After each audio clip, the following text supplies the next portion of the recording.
கனடால அது ஃப்ரீயா கிடைக்குது, இது ஃப்ரீயா கிடைக்குதுன்னு நெறைய பேர் சொல்லி கேட்டுருப்பீங்க. ஆனா ஆக்சுவலா என்னதான் ஃப்ரீயா கிடைக்குதுன்னு இந்த வீடியோல பார்க்கலாமா?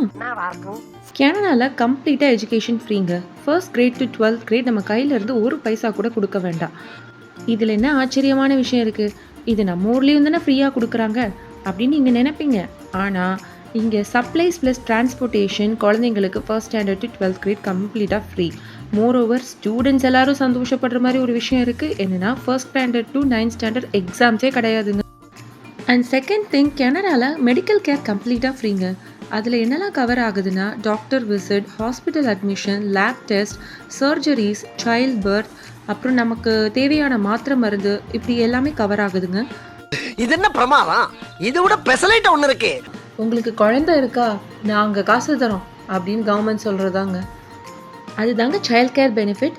அதை பற்றின கிளியரான வீடியோ பார்ட் 2 ஃப்ரீ பெனிஃபிட்ஸில் பார்க்கலாம்.